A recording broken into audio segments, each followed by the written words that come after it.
el último seminario. ¿Se escucha? Sí. Estamos en el cierre del año con el último seminario permanente de análisis jurisprudencial, el sexto. En este caso nos visita la doctora Karina Cicero, que es fiscal de Cámara de la Cámara Contencioso Administrativo y Tributario de la Ciudad Autónoma de Buenos Aires. Es especialista en Derecho Administrativo, docente regular de la Universidad de Buenos Aires, y es la primera vez que nos visita en la UNPAS, así que muchas gracias. Y Belén Donzelli, que ya la conocen, es docente de análisis, docente de nuestra materia y de la casa, que va a presentar un resumen del fallo CEPIS primero, y luego vamos a escuchar el comentario de la doctora Cicero y abrimos a comentarios y preguntas. Bueno, arrancamos. Le doy la palabra a Belén. Bueno, buenas tardes a todos. Les cuento un poquito para ponernos en tema de qué va el caso CEPIS, que es Centro de Estudios para la Promoción de la Igualdad y la Solidaridad contra el Ministerio de Energía y Minería. Concretamente es un caso que elegimos que es bastante interesante porque, en primer lugar, aborda temas que nosotros vimos durante toda la cursada. Por ejemplo, vamos a ver en el caso cómo la Corte aborda y trae los requisitos de, digamos, que sienta en el precedente ALABI relacionado con los procesos colectivos y los requisitos para la promoción de una demanda o un amparo colectivo. Por otro lado, vamos a ver otro tema muy interesante que tiene que ver con el control de razonabilidad, que lo vimos ya sobre esta parte del cuatrimestre, y la Corte acá lo va a completar a partir de ese control que va a promover de las tarifas o del cuadro tarifario. Y por otro lado también es un caso muy interesante porque la Corte también va a generar o va a realizar control de convencionalidad constructivo, es decir, va a tomar algunos parámetros del derecho internacional, de la observación general número 4 del CEPIS, para construir o modular el derecho interno o el derecho doméstico en base a estos digamos, lineamientos que emite el Comité de ESI.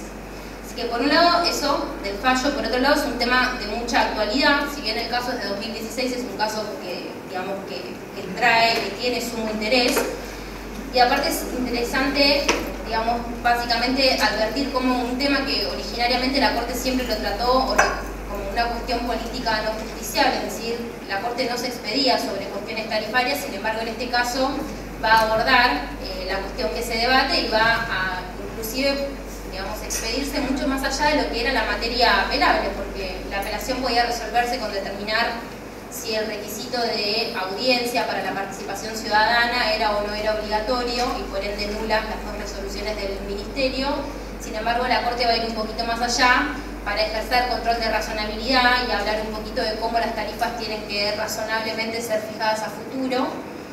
Y bueno, me parece que el caso, bueno, tenía básicamente se había judicializado por cuestiones formales, esto de que las dos resoluciones del Ministerio de Energía y Minería se habían digamos, implementado un nuevo cuadro tarifario para el gas, para el servicio público de gas, se habían implementado sin la debida participación ciudadana a través del cumplimiento de la audiencia previa previsto en el 42 de la Constitución. Y concretamente la Corte podía resolver el caso fijándose esta cuestión procedimental formal y va a ir un poquito más allá, así que es un caso bastante interesante. Un poco ya les vine diciendo de lo que va el caso. Concretamente los hechos tenían que ver con la aplicación de un nuevo cuadro tarifario a partir de dos resoluciones del Ministerio de Minería y Energía, que habían sido atacadas por este Centro de Promoción para la Igualdad y la Solidaridad, teniendo en consideración que no se habían adoptado los requisitos de participación ciudadana necesarios para adoptar este cuadro tarifario.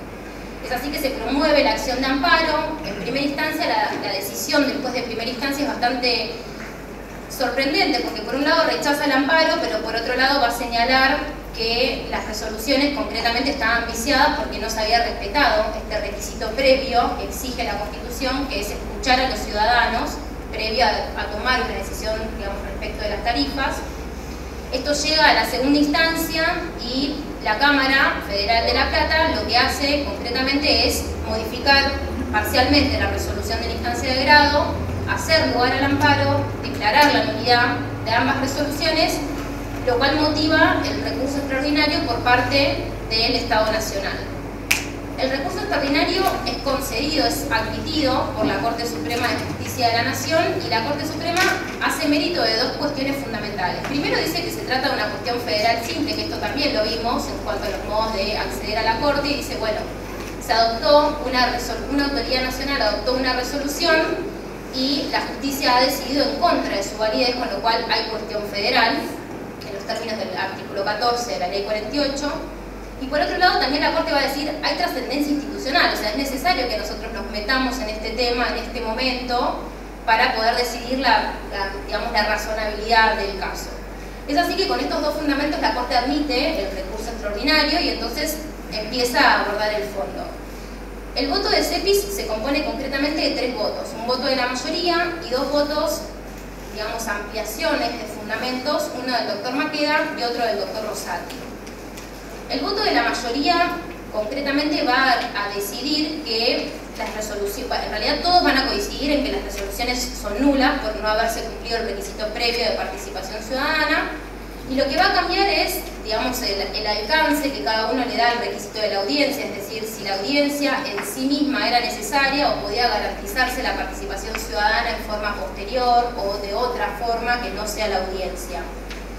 El voto de la mayoría va a decir que la audiencia es el requisito que prevé la Constitución y el requisito que en definitiva se tiene que cumplir. En el caso particular, Maqueda va a ir un poquito más a fondo y va a decir el requisito de audiencia es constitucional y aparte es obligatorio en cuanto que, a partir de un análisis histórico de la Convención Constituyente del 94, va a decir concretamente que el alcance que se le daba a la participación ciudadana era un alcance amplio, no un alcance meramente consultivo, de poner en conocimiento, sino que se esperaba que la ciudadanía participe en esta cuestión. De ahí que el voto de la mayoría va a hacer eco un poco de Concita de Rolls del sistema de democracia deliberativa, en donde lo que se propone es concretamente darle lugar a la ciudadanía en la toma de decisiones que conciernen, digamos, al bien común, a la cosa pública.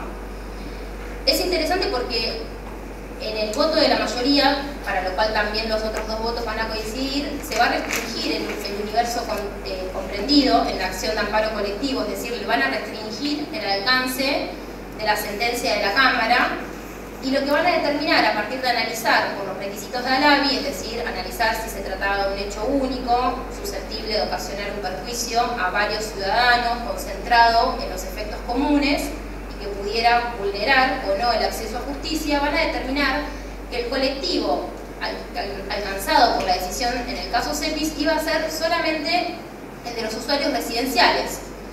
Eso en atención a que son los usuarios residenciales quienes se encuentran potencialmente más vulnerables frente a la imposibilidad de recurrir individualmente a la justicia. Entonces era necesario que esta acción los alcanzase a todos para evitar el dispendio que podría provocar que cada uno de ellos vaya individualmente a recurrir a la justicia.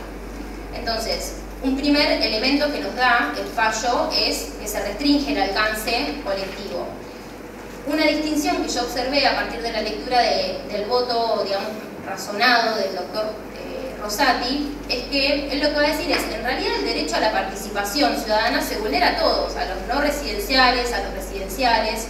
El tema es quién cumple con los requisitos para estar dentro de este amparo colectivo y a quién se dificulta o quién se ve más vulnerado en sus derechos si se le impide, digamos, estar alcanzado por la decisión que potencialmente tome la Corte.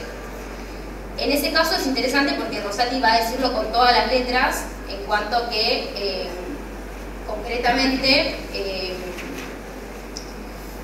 el derecho a la participación se vulnera respecto de todos, no obstante, el cuadro tarifario no va a afectar a todos por igual, probablemente va a afectar en mayor medida a los usuarios no residenciales.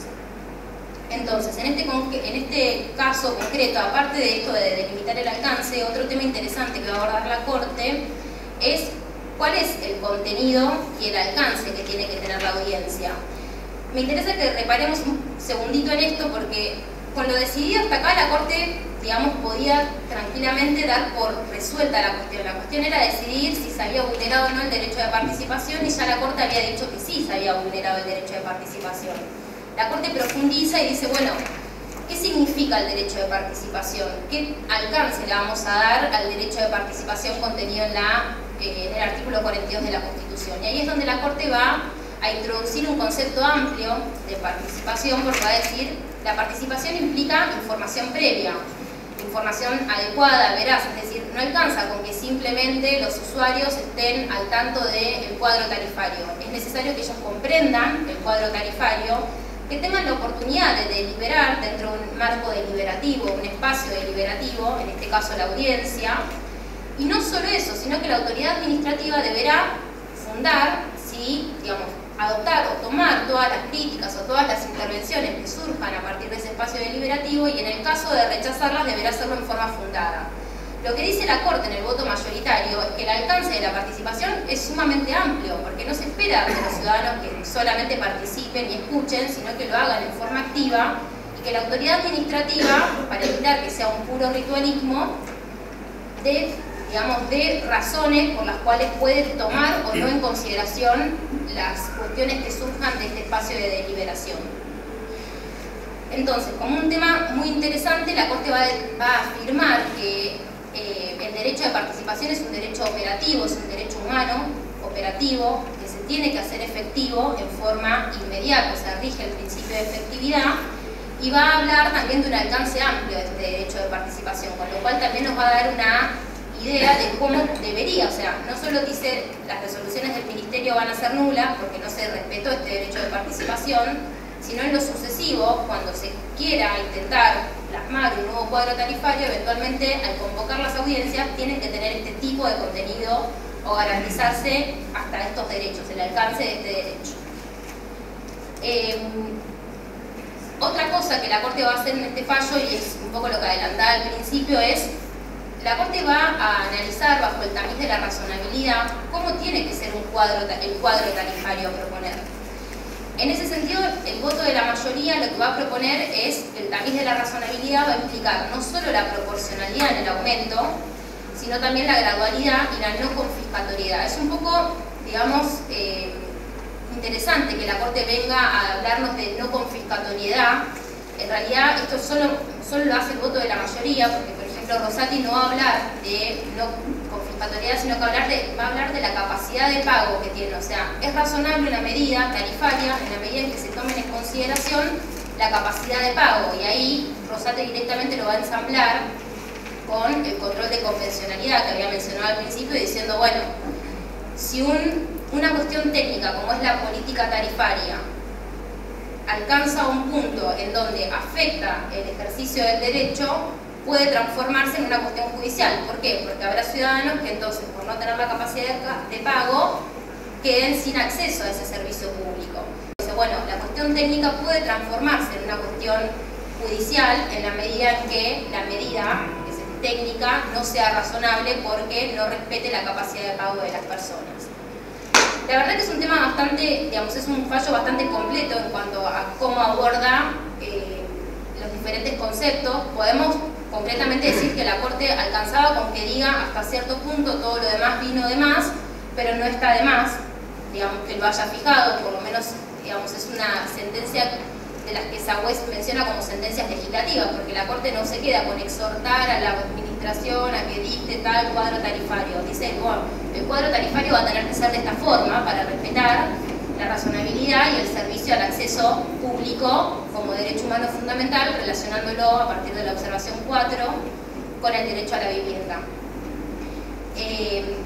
Hay algunos detalles más, como la Corte exhortando en varios considerandos, digamos, sucesivos al respeto de las normas procesales o el modo de llevar a cabo los procesos colectivos. Lo que se había dado en el caso CEPIS eran muchas incidencias procesales relacionadas con el trámite que habían tenido distintas causas que se fueron acumulando en la causa CEPIS, y todo eso tenía como un origen concreto, que era que los jueces que habían tramitado cada una de las causas no habían dado, digamos, habían dado cabal cumplimiento a la ordenanza, al acuerdo acordada 32 de la Corte Suprema. Entonces, en ese contexto tenemos una Corte que exhorta, que recuerda la importancia para este tipo de procesos de respetar las formas establecidas por la misma Corte, al menos ante la ausencia de una normativa que regule el procedimiento frente a casos de amparos colectivos. Los votos de Maqueda y de Rosati son ampliados en el sentido de que van a completamente afirmar en el caso de Maqueda que el requisito de la audiencia es constitucional y por tanto alcanzaría con el mero hecho de su incumplimiento para entender que las resoluciones eran nulas. Y en el caso de Rosati, ya les digo, él va a, digamos, a adherir en un todo, básicamente, al voto de la mayoría, solamente que va a estructurar su razonamiento desde otro lado. Él va a empezar justificando la necesidad de que el Poder Judicial se entrometa dentro de esta digamos, cuestión de la administración que siempre, históricamente, había sido una cuestión política no justiciable. Va a afirmar que el poder del Estado, que el poder jurisdiccional del Estado necesita ejercer este control de razonabilidad, pero que lo necesita ejercer para garantizar derechos fundamentales, concretamente como es el del acceso a un servicio público. El resultado de CEPIS es concretamente que se unificaron estas dos resoluciones del Ministerio, concretamente haciendo mérito de la falta de cumplimiento del requisito de participación ciudadana que prevé claramente la Constitución de 1994. Ese es un breve resumen, creo que Karina nos va a contar un poquito más. No, mucho más. Bueno.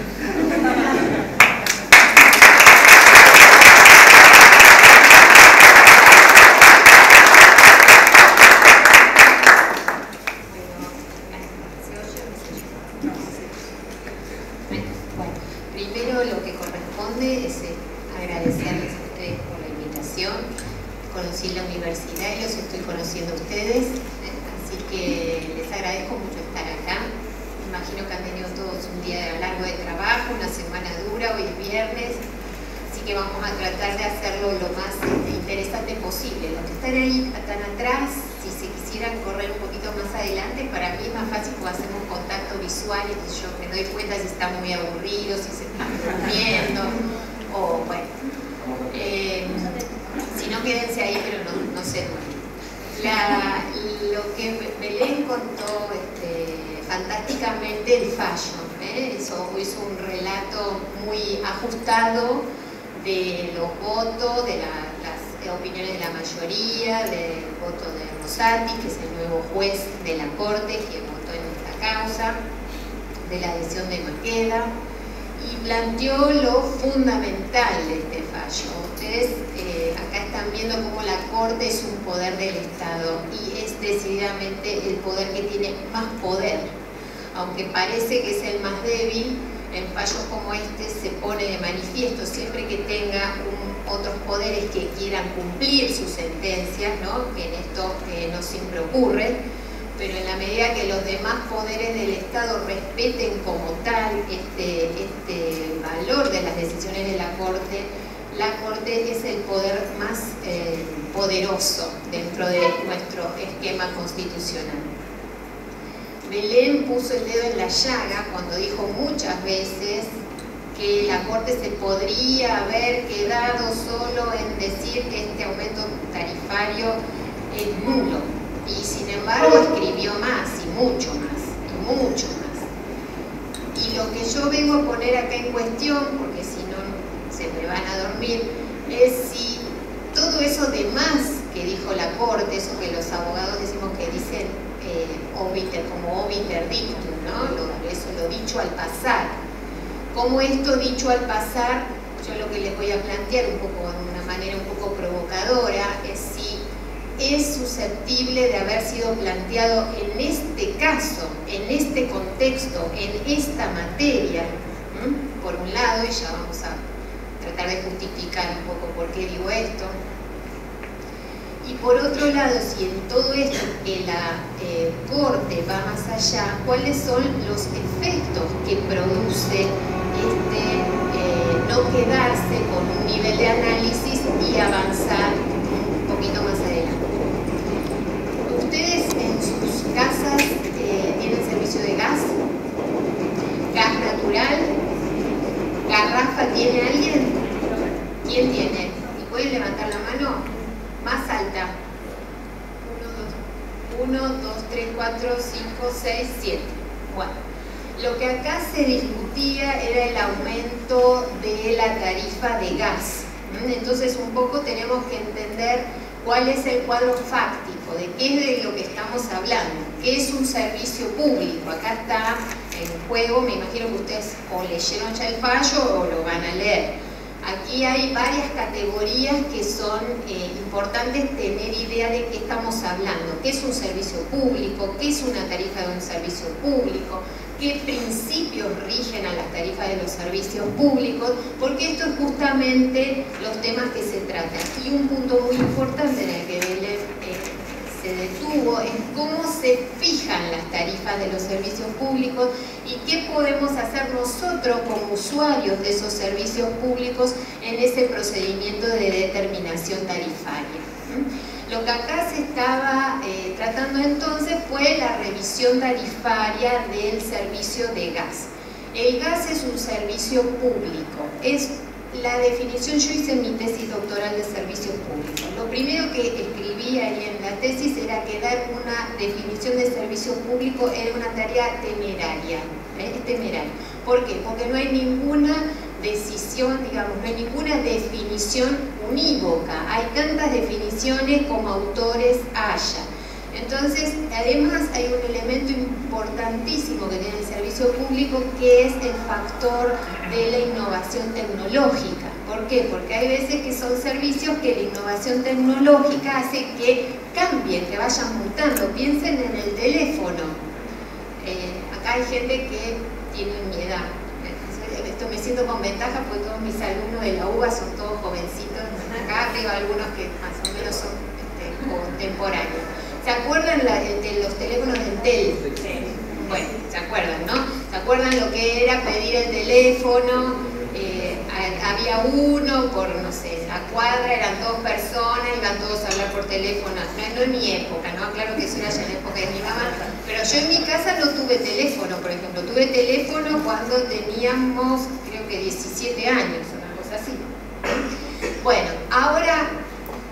¿Ustedes saben el teléfono fijo de mucha gente o con qué andan todo el tiempo? Con el celular. El teléfono fijo que parecía antes era la panacea, ya ahora es un elemento así de decorativo, puede ser en las casas, porque todos nos movemos con el otro. Entonces, este es un ejemplo de cómo la tecnología tiene una implicancia decisiva en materia de servicios públicos, porque lo que puede ser hoy un servicio público, mañana no. Internet, hace 10 años, ¿existía? Sí, existía, pero la mayoría de todos los seres humanos ni sabíamos, ¿sí? Ahora, ¿podríamos estudiar, trabajar sin Internet? Imposible, sería absolutamente imposible. Entonces, insisto, Internet, por ejemplo, por ahora no tiene una definición de servicio público. Y entonces ustedes me pueden preguntar, bueno, doctor, entonces, ¿qué entendemos por servicios públicos? Servicios públicos son aquellas actividades que tienen un grado de esencialidad tan intensa para la vida cotidiana de una comunidad, que el Estado le pone un rótulo, ese rótulo conlleva toda un ordenamiento jurídico, un régimen jurídico, y lo caracteriza como servicio público. Entonces, ¿qué quiere decir? ¿Que cualquier actividad es indispensable para la vida es servicio público? No, porque alimentos, si no comemos, no podemos sobrevivir. Sin embargo, la venta de alimentos no es un servicio público.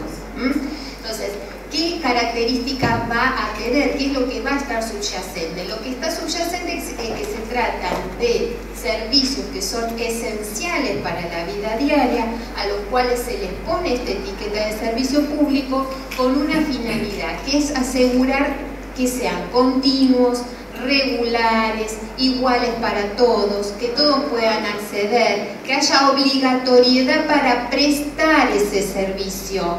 Si yo quiero el servicio, la conexión de energía eléctrica, el prestador me la debe dar. Si yo voy a pedir una tarjeta de crédito, ¿el banco me la tiene que dar? No. ¿Sí? Entonces, aun cuando contar con crédito para aquel que quiera tener un emprendimiento, por ejemplo, es indispensable para esa actividad. ¿Se va entendiendo?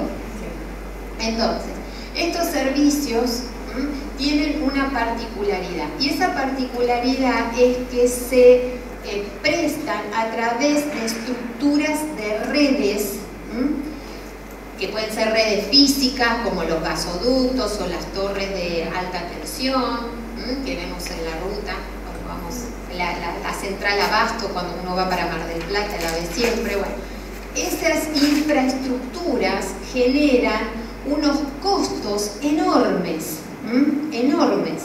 No solamente eso, sino que además hay muchas dificultades para que esos servicios se presten en competencia. Imagínense gasoductos, y cada empresa quisiera, como si eso fuera factible, ¿no?, desde el punto de vista económico, pero si quisieran armar gasoductos en paralelo, esos gasoductos requieren del uso del espacio público. Entonces, estas características influyen enormemente en la regulación del servicio. ¿Por qué? Porque la disyuntiva es que tienen que ser generales, que son obligatorios su prestación, que tienen que ser uniformes, que nadie puede estar fuera del servicio. Al mismo tiempo, su instalación, sostenimiento, prestación y crecimiento requiere de unos ingentes esfuerzos presupuestarios, fundamentalmente de inversión, de mantenimiento, de infraestructuras, ¿sí? Entonces, de eso es de lo que estamos hablando. Estamos hablando de un servicio público con la complejidad que tiene cualquier servicio público. En particular, lo que se discutía acá era la tarifa del gas. Entonces, ustedes tienen que entender un poco cómo es el servicio público del gas, que no es igual que el de la energía eléctrica, ni del agua, ni la recolección de residuos, ni de la telefonía. El mercado gasífero en Argentina tiene dos etapas o tres etapas propiamente dichas bien distintas, y tiene una ley regulatoria que es la ley 24076, que es una ley que ya tiene unos cuantos años. Es una ley que se sancionó en el proceso de privatizaciones. Si ustedes se acuerdan del gas del Estado, que antes era gas del Estado, aquí también, creo que sí, porque era prestadora nacional. Gas del Estado se privatizó y se fue separando en distintas empresas. El país, la República Argentina, se dividió en áreas, y en cada área hay distintas empresas prestadoras. En Capital está Metrogas, acá ¿quién está? Gasban. Bueno, después tenemos Gas de la Mesopotamia, Ecogas en la región cuyana. Esas empresas, Metrogas, Gasban, bueno, son la última parte de un proceso bien complejo que es el mercado del gas. ¿Por qué? ¿De dónde viene el gas? Bueno, hay que sacarlo, hay que extraerlo de algún lado. Toda esa primera etapa es la etapa de producción y captación de gas. ¿Quién tiene esto? Y las empresas petroleras. El gas es un derivado, entonces con esa producción del gas, eso es lo que llamamos la primera etapa. Esa primera etapa del mercado gasífero no es un servicio público, es una actividad desregulada y como tal no está captada por la ley 24076, que es la que les comenté, que es la que se dictó en 1992, creo, 93, 92. Bueno, entonces tenemos esa primera etapa. Luego tenemos otra etapa que es la etapa del transporte, que es la captación del gas. Para que nos llegue a nosotros a la cocina tiene que atravesar un trecho bastante largo. ¿Y eso cómo se hace? A través de los gasoductos. Hay dos distribuidoras, dos transportistas. Esa primera etapa es la del transporte de gas. Hay dos transportistas nacionales, Transnoa, transportadora del gas del norte y transportadora del gas del sur. Y luego ese gas llega a las distribuidoras, que son las que nos lo traen a los domicilios particulares, residenciales o también a las industrias. Entonces, así es como está segmentada la industria del gas. Les cuento esto porque en el fallo se cuestionan dos resoluciones. Una resolución que eran ambas del Ministerio de Energía. En la primera resolución lo que se estaba fijando no era la tarifa de distribución, que es la que pagamos nosotros, que es la que generó todo este problema, sino que lo que se fijaba era lo que se llama el precio PIS, algo así, ¿no? Precio de ingreso al sistema de transporte. O sea, el gas, cuando lo capta, lo chupa el transportista, ese gas tiene un precio. Y la tarifa que nosotros pagamos está integrada por dos componentes. Uno es el componente del precio del gas y otro lo que se llama el valor agregado de transporte y distribución, que es justamente lo que le cuesta al transportista y al distribuidor operar, mantener, renovar y ampliar la red, para que los compañeros que están acá, que no tienen gas y tienen garrafa, puedan tener. ¿Estamos de acuerdo? Bueno. La otra resolución, en cambio, era la que instruía al Enargas a fijar la tarifa, que ahora vamos a contar un poco de qué tipo de tarifa se trata. Hasta acá vamos bien. En el fallo lo que se está discutiendo es que en el año 2016, a principios del 2016, sitúense, hace muy poco tiempo, así que todos se acuerdan, un gobierno nuevo, una política nueva también. En ese contexto, una de las decisiones que toman las autoridades es, bueno, plantear un rebalanceo o una revisión tarifaria. El mercado del gas. ¿Qué era lo que había pasado? ¿Cómo estaba el mercado del gas? Esto estamos hablando de datos objetivos. O sea, acá nadie habla ni de impresiones, ni lo que a mí me gusta más, me gusta menos. Yo hablo solamente de datos objetivos. ¿Cuáles son los datos objetivos? Los datos objetivos son que el sistema de suministro de gas estaba pasando una crisis y continúa hoy día una crisis terrible.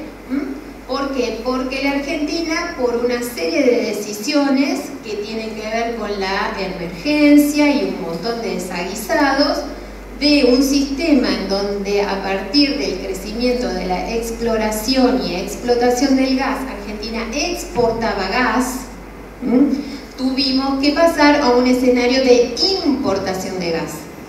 ¿Para qué? Para satisfacer el consumo interno, y ustedes se acordarán de que hubo industrias que sufrieron cortes de suministro en invierno porque no alcanzaba el gas. Bueno, entonces, en este contexto, eso implicó al mismo tiempo la emergencia, provocó un impacto enorme, no solo en este mercado, sino en todos los demás. Obviamente que este no iba a estar ajeno a esta situación. No quiero hacérsela muy larga porque si no estamos hablando de la historia del gas y no del fallo, pero me parece importante porque si no, no se entiende mucho y a lo mejor son temas que son muy técnicos, y me parecía importante tener un planteo de la situación real. La emergencia económica fue muy seria para la ecuación económica de estos contratos, porque otra vez, sin abrir opinión sobre ese tema, los contratos fueron celebrados con una cláusula en dólar. Por ende, cuando se especificó la economía, esos ingresos que se recibían en dólares pasaron a recibirse en pesos. Entonces eso trajo aparejado, bueno, toda una serie de situaciones de desequilibrios que, bueno, no fue exclusiva, por supuesto, de la misma manera que lo pasaban las empresas de gas, lo pasamos todos nosotros como ciudadanos. Entonces nadie puede estar a salvo de una situación de crisis tan profunda como la que vivió la economía argentina. Pero si no hacemos un flashback y vemos un poco todo el proceso, nos quedamos con un pedacito chiquito de la película. Y a mí me parece que es importante entender el problema en su contexto. La especificación hizo que se bueno, es necesario renegociar los contratos. Se celebra en el Estado, se sentó con los prestadores, se acordaron nuevas condiciones, porque las condiciones originarias no se podían sostener. En ese contexto, en el año 2005, se celebra una audiencia pública y se acuerda que se iba a fijar una tarifa de transición. Es lo que ustedes van a ver en el fallo, que el Estado afirmaba y decía, no, esto no hay que hacer ninguna audiencia pública porque esto es una tarifa de transición, y ya la hicimos la audiencia pública, porque la hicimos en el 2005, 11 años antes, pero bueno, la habían hecho, en el 2005 la hicieron, ¿sí? Entonces, en ese momento se renegocian los contratos, se acuerdan nuevas condiciones, se establece una tarifa de transición, pero esa tarifa de transición nunca fue puesta en funcionamiento. ¿Por qué? Y porque el esquema del Ministerio de Energía en aquel momento fue otro, se utilizó otras herramientas de política económica, como fue la política de los subsidios, que es una política válida, ¿no es cierto?, dentro del elenco de posibilidades con las que tienen los gobernantes. Lo que pasó en el año 2016 entonces es que el Ministerio de Economía reflota esa resolución y entonces le dice, bueno, fijo el precio del gas, el precio de ingreso al sistema de transporte, y le digo al ENRE, lo instruyo al ENRE que fije la nueva tarifa del gas, ¿sí? El ENARGAS, perdón, el ENRE es otro ente regulador. Fija el ENARGAS una nueva tarifa. Cuando el ENARGAS fija una nueva tarifa, establece un esquema distinto, un esquema en donde ya no hay un subsidio universal, que era como el sistema anterior, y se pasa a otro sistema de subsidios focalizados. Esos sistemas de subsidio focalizado, como se da a través de la tarifa social. Se establece un esquema de quienes pueden acceder a la tarifa social y, bueno, otras situaciones particulares que eventualmente se pudieran fijar. En ese contexto se presenta CEPIS. CEPIS se presenta, no se presenta solo CEPIS, sino que se presentan muchos usuarios de todas partes del país. Por eso ustedes van a ver que un argumento que tiene ahí la Corte que analizar del Estado era un tema de conexidad. Saben que la conexidad es cuando hay muchos juicios sobre el mismo tema, entonces uno de los juzgados, el que previene, pues el que intervino primero, ese es el que tiene que captar, concentrar todos los juicios. Generó muchísima litigiosidad este tema, y así la Corte se ve obligada a tener que resolverlo. Entonces dicta este fallo, y en este fallo, que Belén lo describió perfecto, los lineamientos centrales del fallo, yo solamente voy a como subrayar así con el resaltador 2 o 3 temas, 2 o 3 ideas. Hay básicamente 2 cuestiones iniciales y otra cuestión que es esta del obiter dictum, ¿no? Las 2 cuestiones que me parece que también, por lo que me venía contando Belén, ustedes trabajaron mucho durante el curso, que tiene que ver con todo lo de la litigación compleja, ¿no? La acción colectiva. La Corte acá aplica la ABI, dice que esto es sin duda alguna una acción colectiva que tiene por objeto intereses individuales homogéneos. ¿Por qué? Porque tiene un solo hecho único, que era el aumento de tarifa, el mismo, ¿no? Ese hecho único tenía proyecciones hacia una cantidad indeterminada de personas. La cuestión estaba concentrada en los efectos colectivos y no los individuales que cada uno podía pedir. Y además la Corte dice una cosa importante, que es lo que después termina apartando el rebaño, ¿no? Dice unos sí, otros no, dentro de este colectivo, que lo que la Corte dice es que, bueno, acá también se están dando los problemas para el acceso a la justicia. que ese es otro de las razones fundantes de la acción colectiva. Si vamos cada uno individualmente, a lo mejor un usuario dice, bueno, pago los 300 pesos, me la aguanto, no hago nada. Pero mensurado esto en lo global, bueno, se justifica la litigación en conjunto.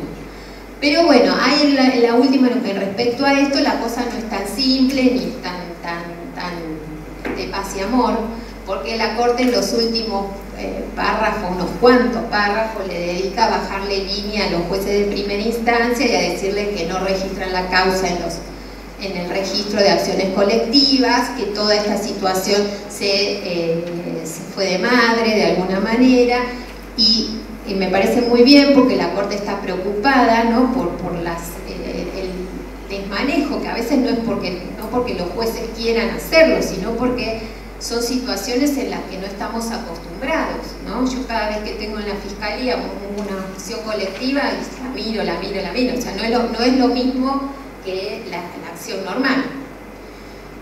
Ahora, ahí hay un tema que Belén señaló, y yo el que quiero también, como les dije, vengo acá como a provocar un poco el pensamiento, pues si no a esta hora se van a dormir todos, es la Corte toma una decisión y dice, estos sí, pero estos no. O sea, la clase, esta sentencia va a aprovechar, va a surtir efectos respecto solo de los usuarios residenciales. Y dice eso porque piensa que es evidente que esos usuarios residenciales tienen más problemas al acceso a la justicia que los otros, porque la acción en rigor de verdad había sido instaurada para todos, sin ningún tipo de diferenciación. Entonces yo lo que les pregunto y me pregunto, ¿tenía la Corte algún sustento fáctico? ¿Tenía pruebas para llegar a esa conclusión? Excluye a una categoría y me pregunto, un usuario no residencial, ¿quién viene a ser? El usuario industrial, básicamente. ¿Cómo? Las empresas. El gran usuario. Pero uno a veces tiende a pensar el gran usuario y piensa en la Serenísima, no sé, qué sé yo, en Siderca. Sí, pero yo les digo otra cosa, los grandes usuarios así, de esa magnitud, tienen un régimen especial, porque ellos compran directamente el gas a los productores, entonces están fuera de este sistema. Y en cambio es un usuario industrial también, aquel que tiene un pequeño taller con 3 o 4 personas, que tiene un taller, no sé, me imagino un metalúrgico o una persona que arregla autos. ¿Por qué? Porque esta cuestión tiene que ver con el encuadre tarifario que hace la empresa. Con lo cual la Corte hace una asunción que yo creo que por lo menos es discutible. Es discutible desde que nada asegura que otra persona que esté en una condición semejante pero que pertenezca a otra categoría no esté alcanzada por las mismas nulidades que dijo la Corte. Y en este otro punto me quiero detener. Una cosa en lo que yo no concuerdo y me parece un poco esquizofrénico el fallo es que diga que es nulo, más allá de que yo comparto que el tema de la audiencia pública, y ahora lo vamos a decir, decididamente era una falencia, pero no entiendo cómo desde la lógica jurídica uno puede decir que un acto es nulo para algunos pero no es nulo para otros. Si es nulo porque no se había cumplido un elemento de forma o sustancial, que ya vamos a ver cómo fue la audiencia pública, ¿cómo puede ser entonces que beneficie a algunos y a otros no?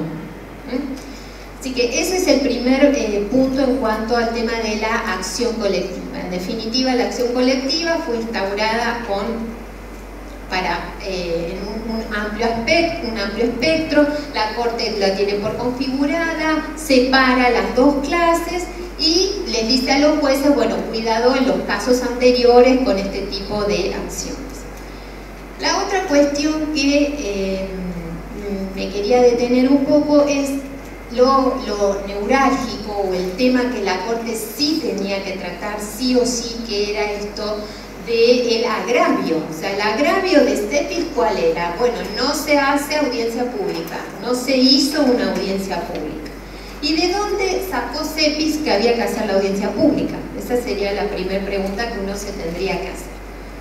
Y mi mirada es que si bien la Corte hace todo un desarrollo a partir del artículo 42 de la Constitución Nacional, no tenía que irse, no era necesario que fuera, aunque por supuesto que está muy bien, porque a partir de ahí sacamos varios estándares que nos van a servir para casos futuros, pero lo que no vio no es que no vio, si lo plantea, pero me parece a mí que es importante resaltarlo, es que la ley del gas y toda la cuestión esta de la audiencia pública, los precursores en esta modalidad de participación, de la que ahora se habla tanto, desde el punto de vista normativo, fueron la Ley 24076 y la Ley 24065, marco regulatorio del gas y marco regulatorio de la electricidad.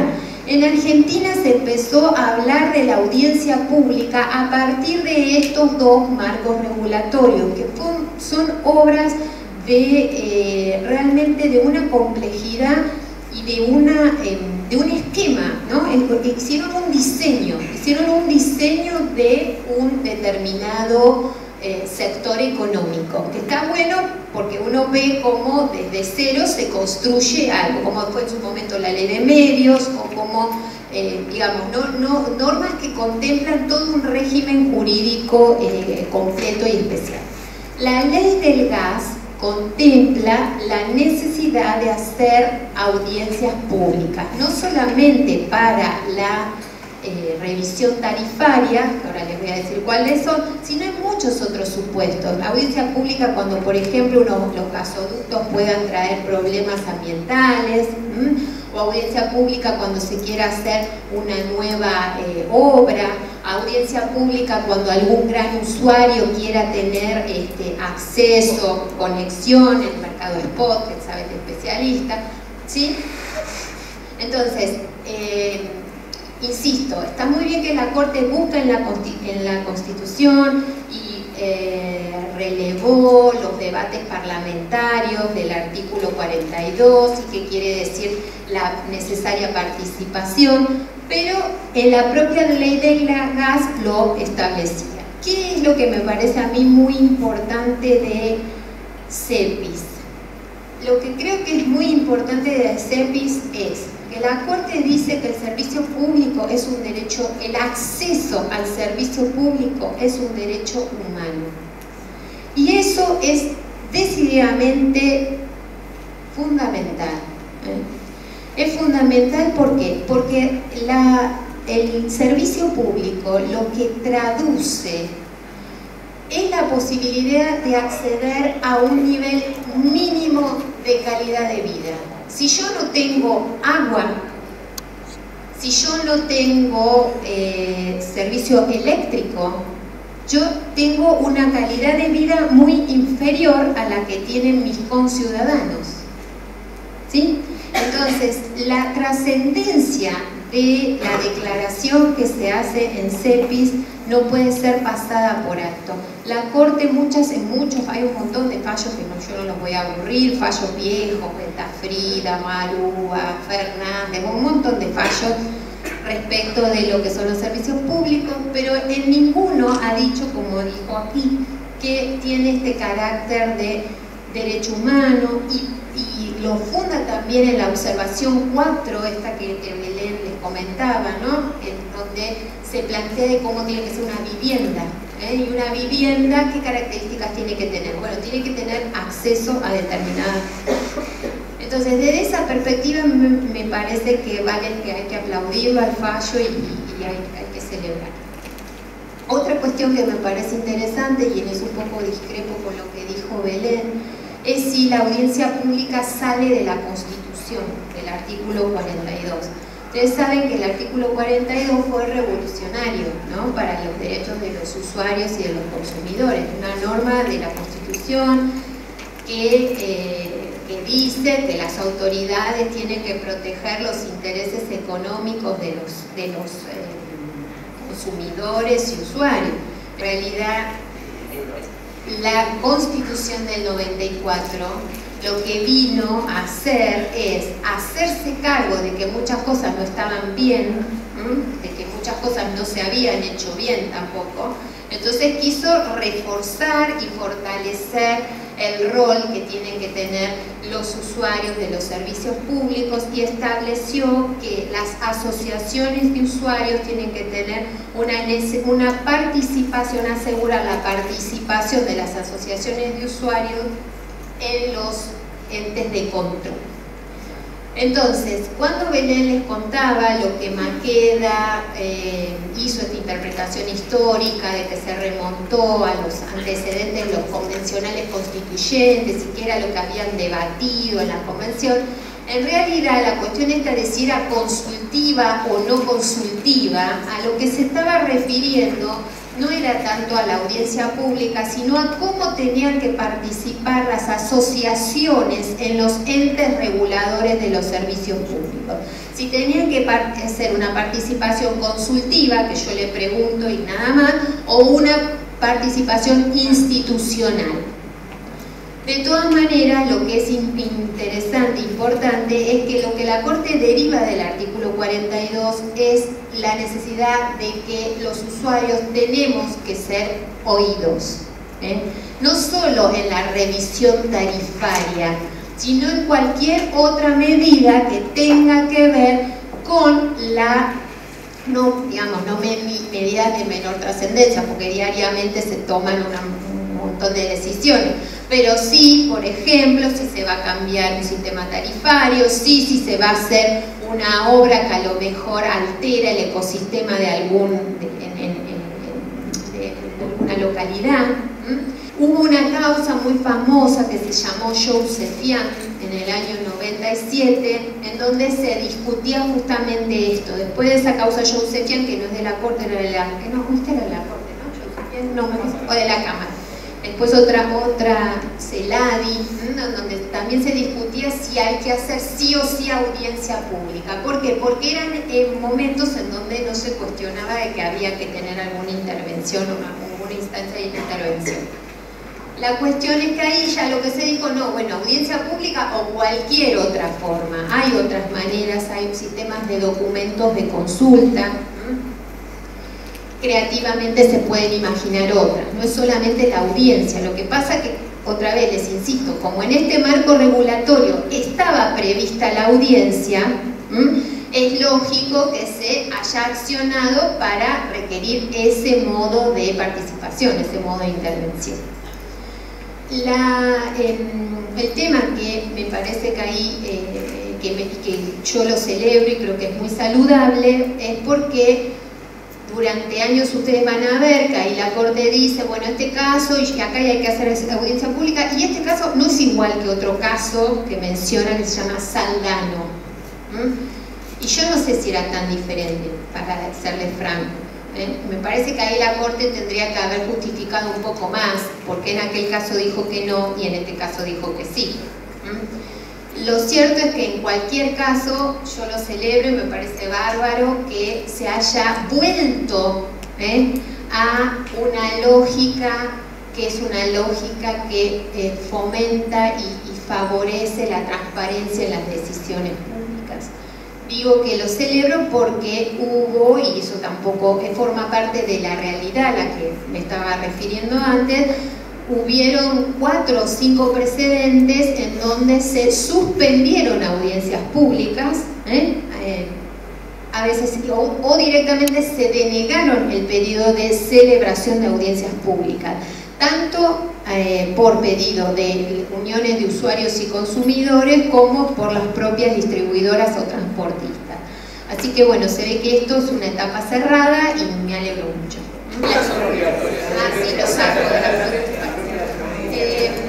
Lo que yo les decía, que está muy bien lo que dijo Belén, que audiencia no es cosmético, no es para hacer que hago la audiencia, ¿sí?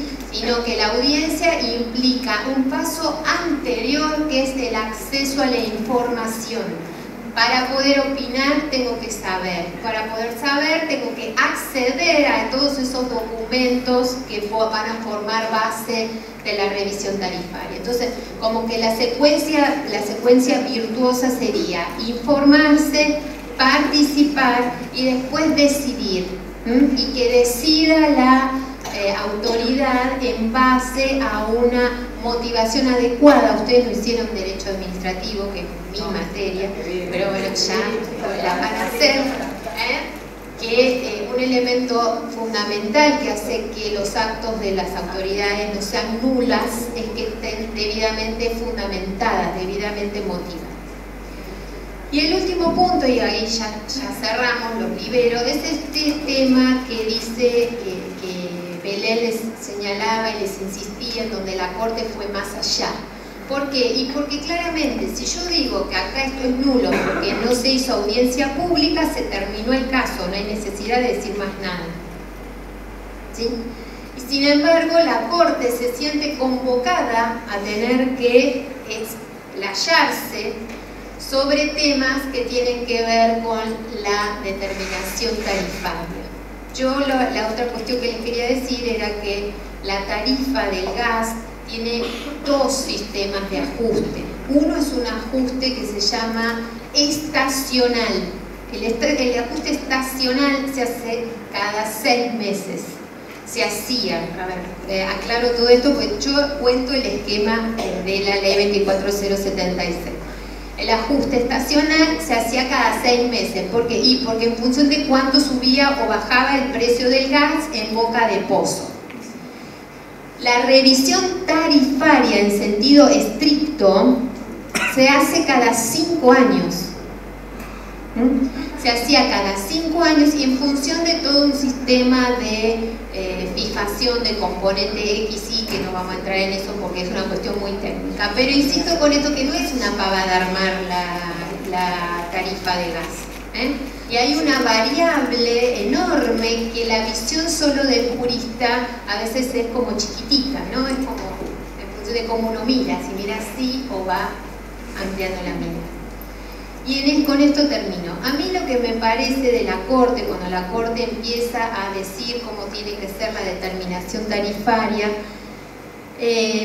realmente yo en un punto no lo comparto, y lo tengo que decir así directamente. En un punto no lo comparto porque creo que lo que la Corte quiere hacer es decirle al Ejecutivo, al Ministro, cómo tiene que hacer en lo sucesivo la revisión. Las revisiones no esta, que ya estaban, sino la que iba a venir.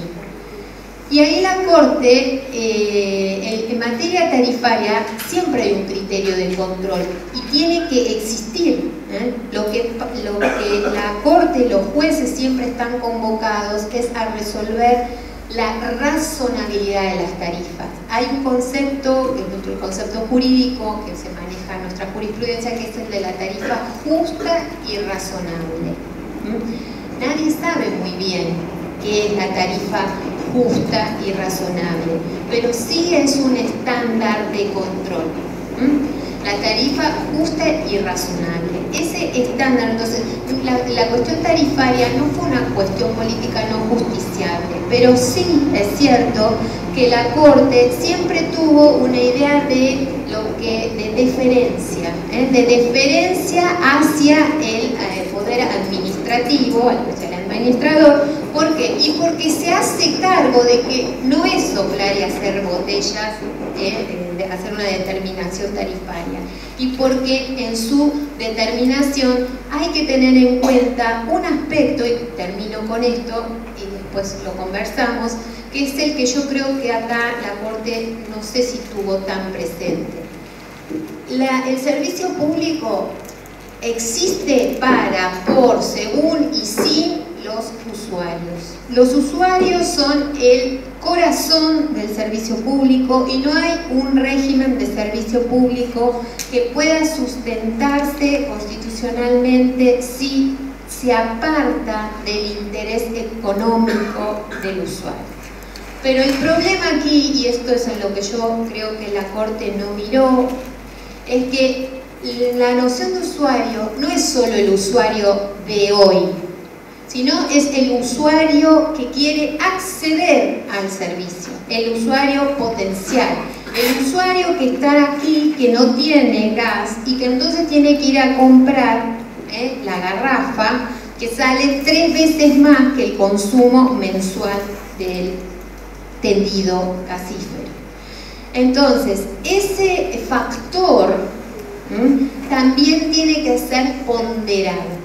Eso de ningún punto de vista justifica ningún tipo de o cualquier tipo de determinación tarifaria. Ni siquiera esta, que la verdad desconozco. Hubo un montón de datos de cuánto significaba, cuánto impactaba, había gente que era terrible, era como el 1400% del aumento. No quiero hablar sobre esto. Lo que yo me refiero, lo que veo, me parece que la Corte, por más que predica el acceso, no ponderó adecuadamente dos situaciones.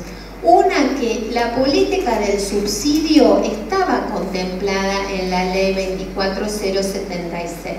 Pero la ley la contempla de una manera muy limitada, porque a nivel económico el subsidio universal no es el que da la mejor señal al mercado. ¿Por qué? Y porque yo, que vivo en Capital Federal y gano un buen sueldo que me paga el Poder Judicial, tenía una tarifa subsidiada absolutamente y pagaba menos que lo que pagaba un departamento de 3 ambientes en Córdoba.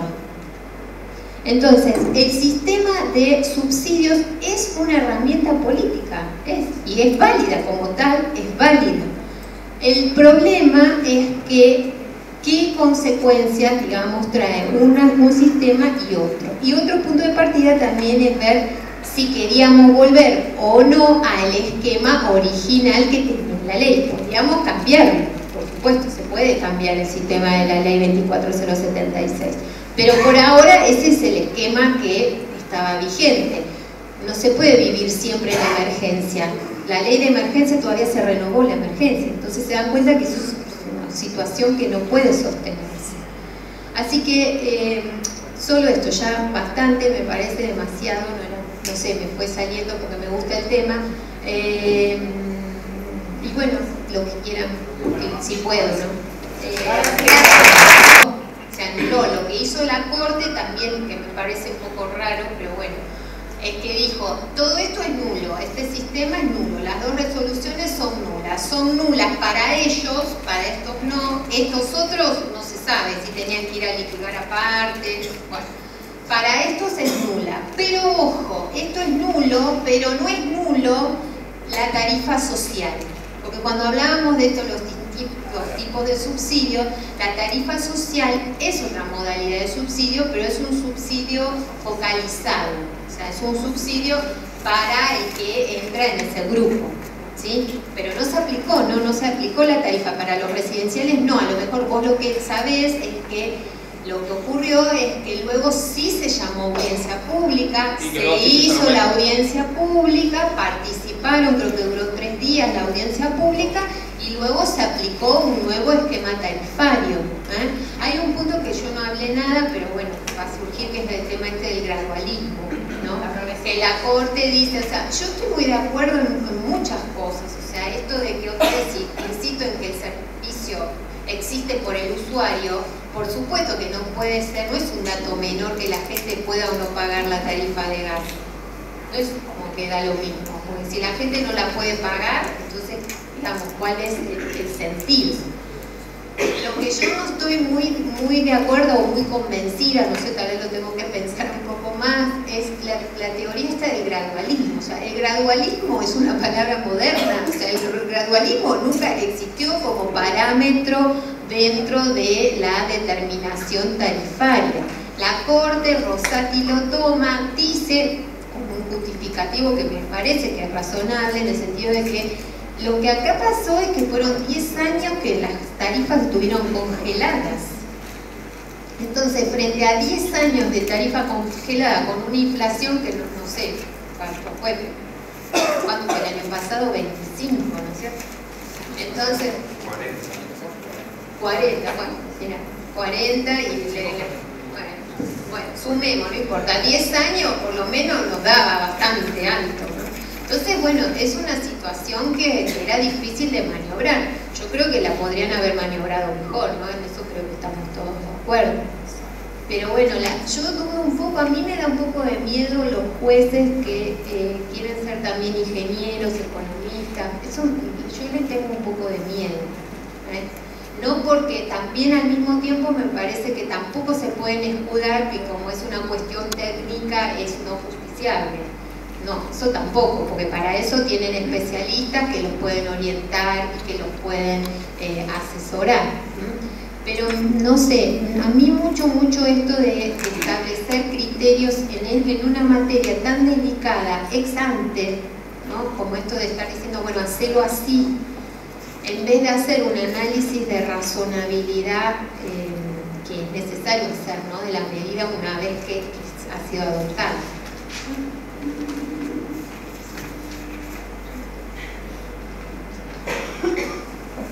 Bien, yo quería, anoté varias, pero bueno.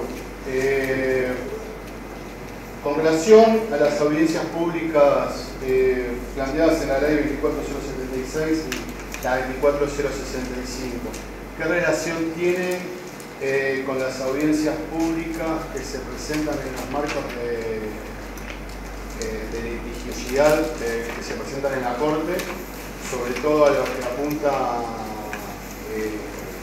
al control de razonabilidad judicial con la reforma estructural que está teniendo la Corte en estos últimos tiempos para la exigibilidad de estos derechos? O sea, ¿estamos hablando del mismo tipo de audiencia? Me parece que no.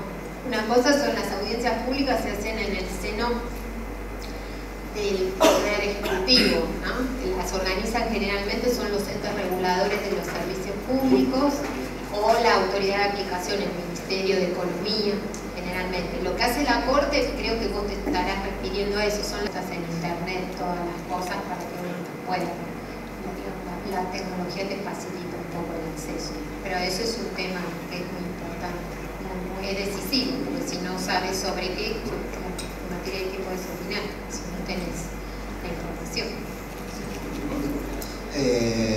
No nos olvidemos que dentro de los no alcanzados o de los no delimitados por la clase y que hubo un problema y que luego tuvieron que adecuar esa situación, estaban por ejemplo la situación de los clubes de barrio, ¿sí? Porque no estaban calificados como usuarios residenciales y tenían muchísimos más problemas de acceso a la justicia, eran mucho más vulnerables que muchos usuarios residenciales, como nos contaste vos, de pagos de, como puede pasar en la situación personal de cada uno, de pagos de tarifa que quizás no estaban en relación a la capacidad de pago, la capacidad contributiva, que es lo que trabaja el voto de Rosati. Sin embargo, Rosati, si bien... pequeñas y medianas empresas también. No, por supuesto, bueno, a eso hacía referencia Karina cuando hablaba de cualquier pequeña, mediana o micro, ¿sí? Un tallerista no es usuario residencial, ¿sí? Entonces no es eficaz la delimitación de la clase para alcanzar a los sectores que las acciones de clase deben alcanzar, ¿sí? Eso ya es un grave defecto a mi entender del fallo. Y el segundo efecto que tiene que ver con lo mismo, que no alcanza a argumentarlo.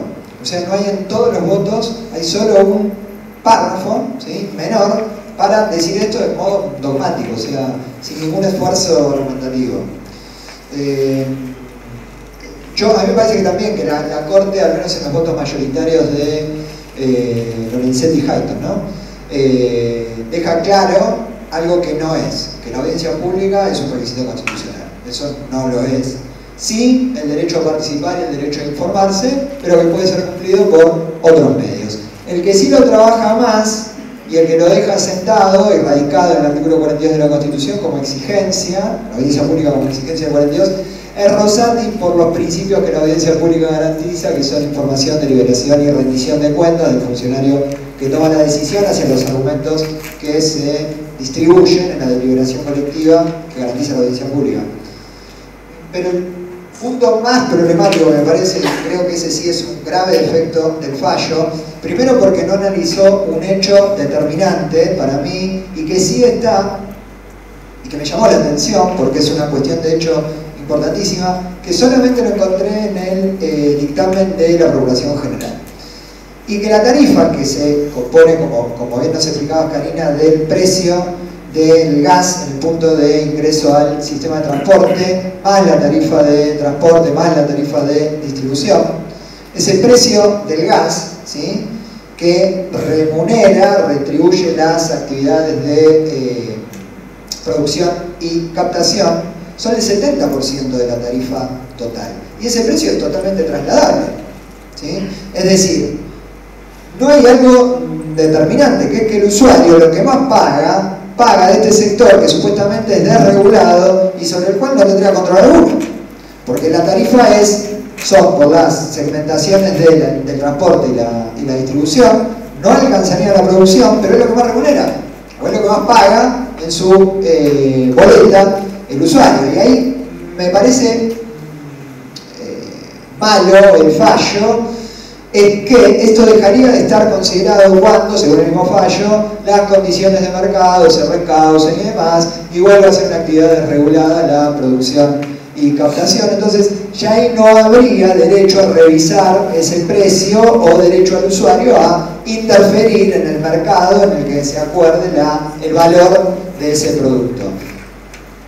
Y además, y esto quizás quería preguntarlo, a ver cómo lo ven, me parece que la Corte tiene que escalar al 42 en cuanto a lo que vos decías, ¿no?, que no hacía falta llegar a la Constitución porque ya estaba en la ley. Creo que tiene que ir al 42 porque no es clara la ley en cuanto a si la audiencia pública también es frente a reajustes del valor PIS, del valor punto de ingreso al sistema de transporte. Pues si repasamos, creo que son los tres artículos que no es. Bueno, por lo tanto, entonces, solo habría una revisión en los segmentos que menos inciden en la tarifa que finalmente paga el usuario, ¿no? Lo cual deja de protección absoluta al usuario una vez que se restablezca, si es que en algún momento se hace, las condiciones de mercado que provean a la libre oferta y demanda y a la desregulación. Eso me parece un punto que el fallo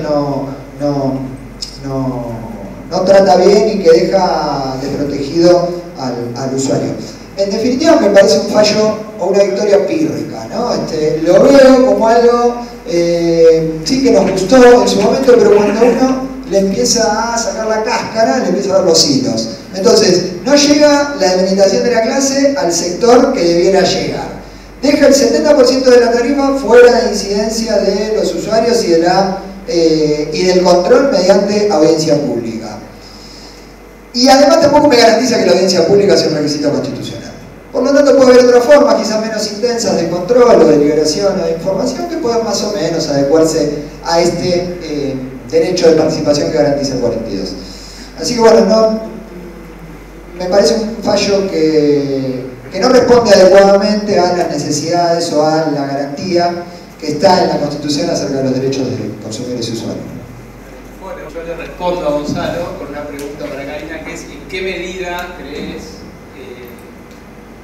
que el Poder Judicial puede responder adecuadamente a cuestiones de esta índole de regulación de los servicios públicos? Porque un poco el relato que hacía Karina para entender, y que sé que es un poco agobiante, pero que es necesario, y esto ya lo planteo en términos disciplinares para nosotros como abogados, digo, no podemos hablar de derechos si no entendemos un montón de otras cosas. La conexión de nuestra disciplina con todas las otras es necesaria, no es un lujo que lo tenemos que dar. Entonces, como abogado, ustedes de una empresa, de un usuario, de un consumidor, o como jueces o como fiscales, si no estudiamos un poquito de otras cosas, podemos decir muchas burradas y decidir muchas burradas.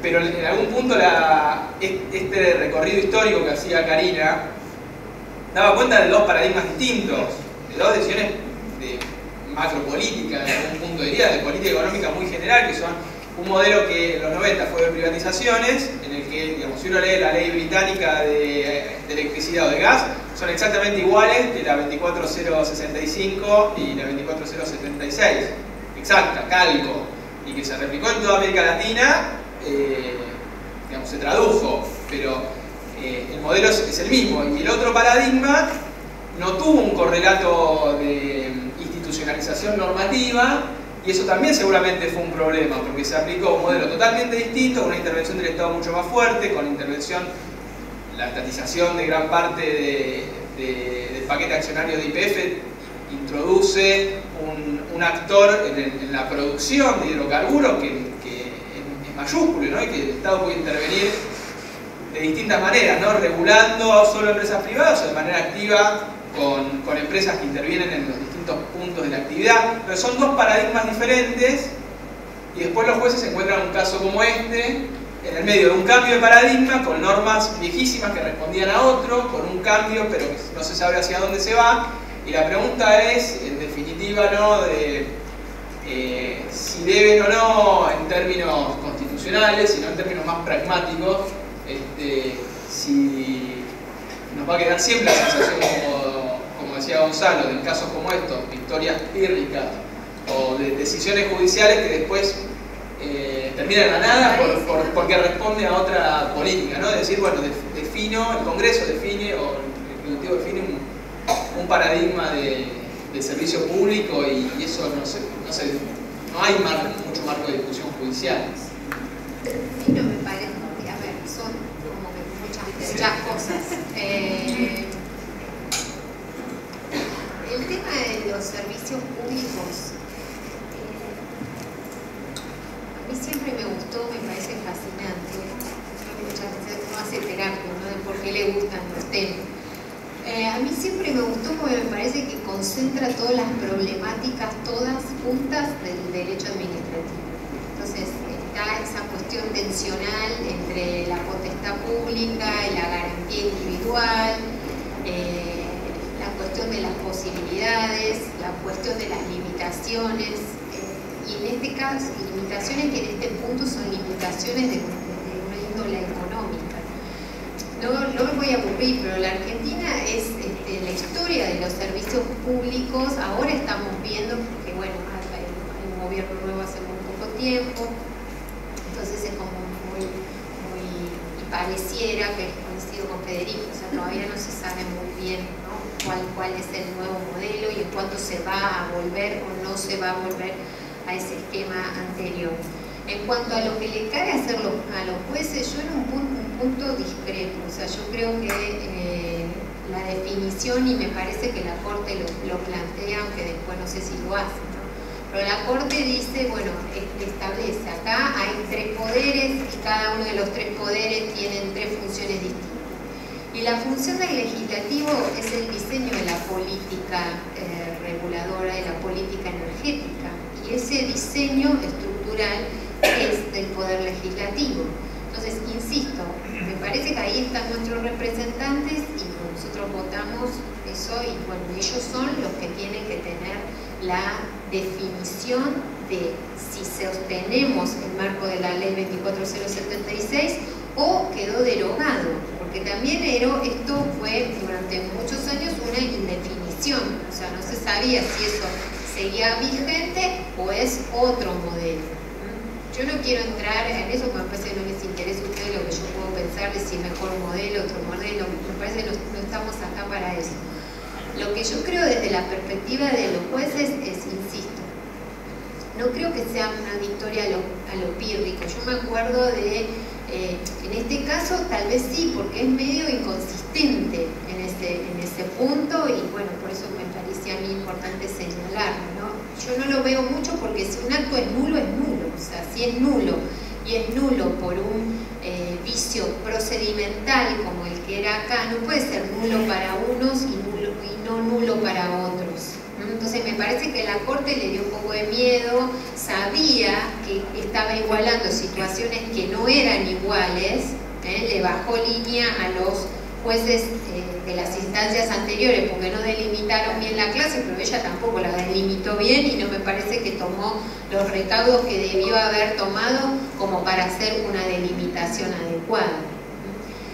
Y digo que no me parece que sea una victoria a lo pirro, si nosotros hacemos un poco de historia respecto de muchos ir y cases que hubieron en materia de servicios públicos. Yo creo que es un avance porque lo anterior a esto era la causa en provincia de Entre Ríos, donde la Corte dijo la doctrina de la deferencia, dijo que la cuestión tarifaria es una cuestión muy compleja, es una cuestión en donde tiene que haber una deferencia hacia el ente regulador. Acá se pone la cuestión al hombro y bueno, le da para adelante, ¿no? Entonces, a lo que yo apuntaba, y me parece que también es una cosa como muy estructural y que podemos quedarnos acá 3 horas hablando de esto y ya es bien, ¿no? Pero la cuestión es que también en qué se puede apoyar la Corte, me parece que era un poco lo que decías vos, ¿no? En qué se apoya la Corte ante una cuestión así tan técnica en un punto. Y yo quisiera creer que debiera apoyarse en los entes reguladores. Quiero creer eso, en la medida que los entes reguladores sean lo que se pensó que debían ser. Si el ente regulador va a ser el organismo técnico con competencia específica, con un nivel de independencia y con facultades reales en la regulación del servicio, y debiera apoyarse en eso.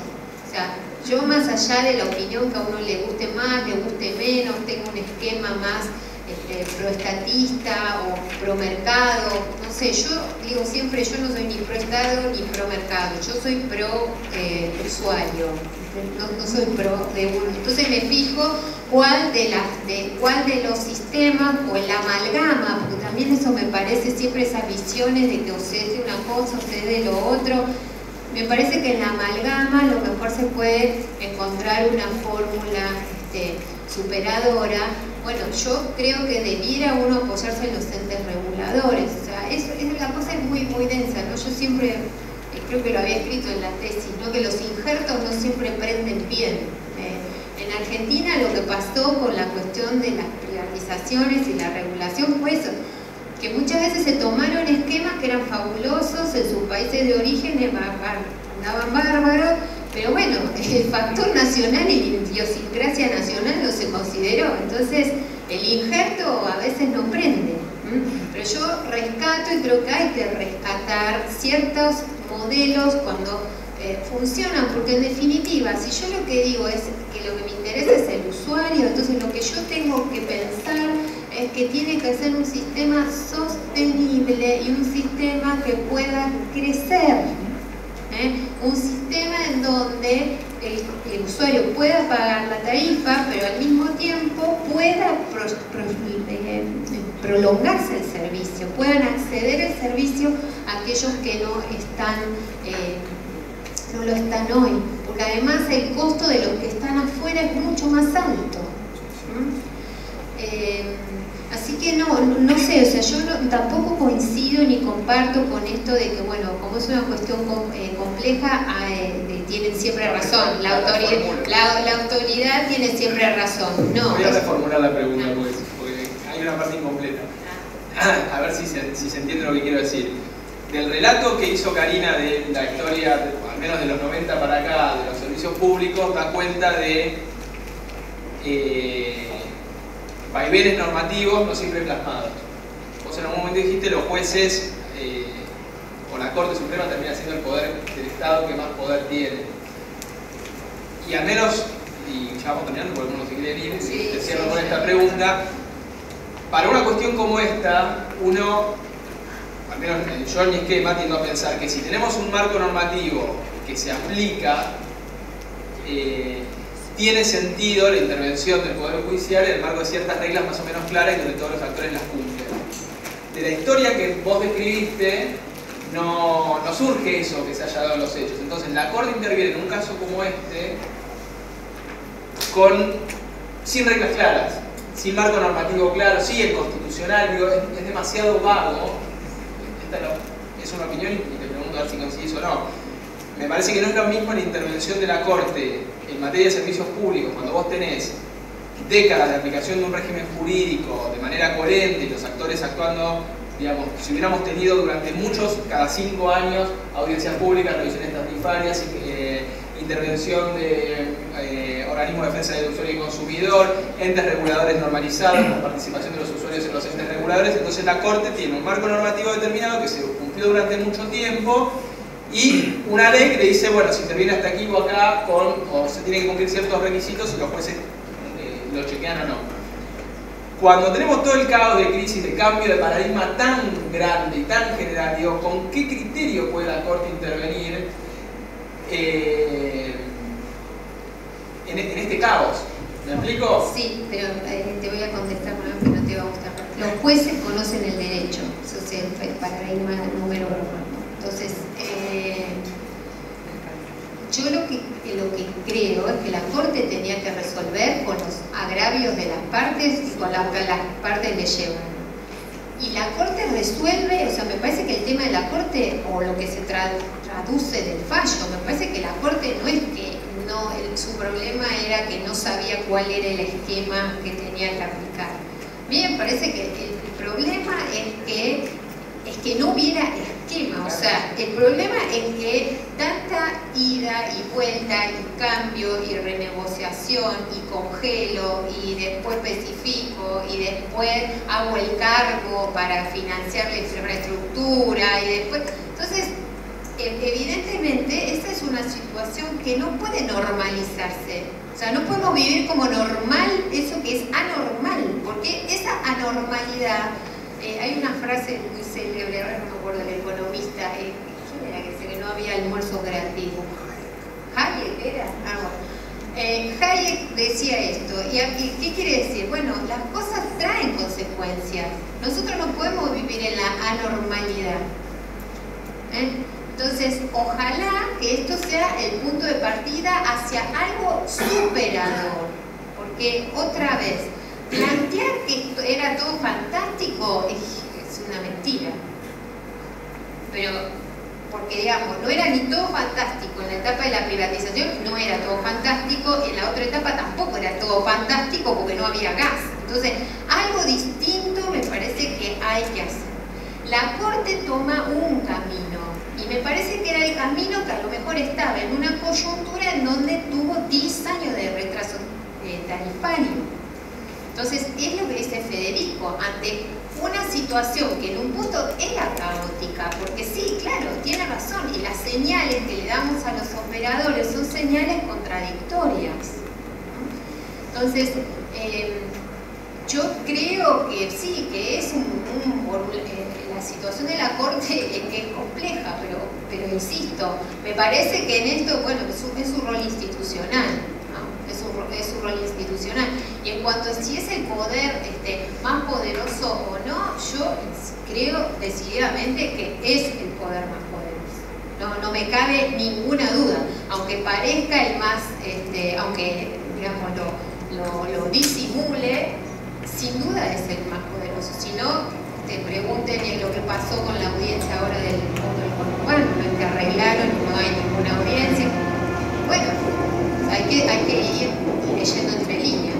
Si no, pueden decir también en un fallo una cosa y contradecir, o sea, decir otra cosa totalmente distinta y crear una nueva... bueno, pero eso no está tan mal. O sea, yo creo que el derecho se tiene que superar, sino que vamos... totalmente. Lo que a lo mejor no nos convence, y era un poco esto que yo les decía del caso de Saldano, que la Corte así en 2 líneas dice, bueno, esto no es igual que lo otro. ¿Y cómo que no es igual? Era parecido, era bastante parecido, ¿no? Porque era un cargo, que había que pagar un cargo, que había en la factura, que nos inventaron un cargo, y cuando la persona fue y dijo audiencia pública, y dijeron, no, acá nada que ver. Entonces, me parece que no está mal que modifique criterios. No está mal, pero lo que quiero decir es que es verdad en este sentido de decir que sí es el máximo poder en decir, o sea, en decidir en un momento una cosa y que se haga y en otro momento decidir otra y que de la misma forma se tenga que cumplir en ese sentido. Bueno, pero es que eso está bien, ¿no? Porque es esa idea de que la Constitución no está cristalizada, ¿no? Que es algo vivo, que va cambiando. Sí, en ese sentido totalmente de acuerdo. ¿Puedo hacer una cortita con respecto a lo que decía? Perdón, chiquitita. Creer que se quieran quedar acá hablando de esto. La última, cortita. No es sorpresa. Si no, perdón. Si no creen que en el fondo, básicamente esto se trata, no es inocente la pregunta, de un trasfondo político en el sentido de dejar liberado el precio del PIS, ¿sí? Teóricamente liberado al libre mercado, cuando se trata de un mercado monopólico donde... Pero ahora es IPF. Bueno, Pero por eso te digo, ahora es IPF. Y el tema de la cosa es Gonzalo, ahí está. Como decía Gonzalo, no hay duda que no hay audiencia pública. En el marco regulatorio no establece ningún, porque además el marco regulatorio no es técnicamente de la 24076. Para ese sector no es la 24076, es la ley de hidrocarburos. Entonces no es definitivamente trasladable. Sin embargo, en los inicios del Enargas, que era un ente durísimo era el Enargas con las empresas, hacía audiencia pública, aunque no se lo mandaba en el marco regulatorio. Y ahora lo que me pregunto, bueno, ahora sí es IPF es estatal. Bueno, yo señalo cuestiones objetivas, digo, no sé, después podemos ver, qué sé yo, cómo funcionan las cosas, pero... Yo como reflexión, más allá que este es un curso, están los derechos públicos provincial y municipal, pero sobre todo análisis jurisprudencial de la Corte, en este caso puntual, lo que me parece interesante señalar es que no solamente es interesante que sobre todo Belén se detuvo en el análisis de los argumentos y los votos de los jueces, sino ha puesto la parte que le sumó Karina ahora y que estamos discutiendo, que es todo un trasfondo más de diseño de la política y cómo también es importante desde lo jurídico involucrarse más en el diseño de estas políticas, que capaz que después las hacen los ingenieros, los economistas o un importador de ideas del extranjero, que como bien decía Karina, no siempre a veces se aplica a la realidad de cómo operan los actores en nuestro país. Entonces, ponerle cabeza jurídica a esa primera etapa, que es la del diseño de la política pública, que intervienen otras disciplinas, es súper relevante. Y en un caso como este, se ve eso no tanto analizando al dedillo, considerando los votos de los jueces que van haciendo agua, sino, me parece lo interesante es ver todo el trasfondo de un espectro de aplicación del derecho que es derecho administrativo, que por eso le apasiona a Karina, por eso le invitamos también para este caso, y que a veces no es tan común que lo estudiemos, porque nos quedamos estudiando el votito del juez y si lo dijo o no lo dijo, y hay todo un campo de aplicación del derecho y de estudio del derecho y desde mi perspectiva de déficit de formación de los abogados, que no nos involucramos debidamente para entender, bueno, cuántos abogados hay o cuántos incluso abogados administrativistas hay que entienden la diferencia entre la producción de hidrocarburos, el transporte y la distribución. ¿Y cuáles son las implicancias económicas de que distintas empresas actúen de distintas maneras en estos tramos? Bueno, entonces un poco como reflexiones a lo que les interesó esto, que se involucren un poco más y también que cada actividad económica tiene sus particularidades, ¿no? Que se puede copiar y pegar este esquema para la electricidad, para las telecomunicaciones y cómo, dijo al principio Karina también, esto va evolucionando y nos obliga a ayornarnos todo el tiempo y pensar, ¿no? Sobre todo pensar que no hay una solución única, sino que bueno, hay distintos esquemas, ganan y pierden distintos actores con distintos esquemas y uno puede ir perfeccionándolo. Por eso cierro yo, ahora se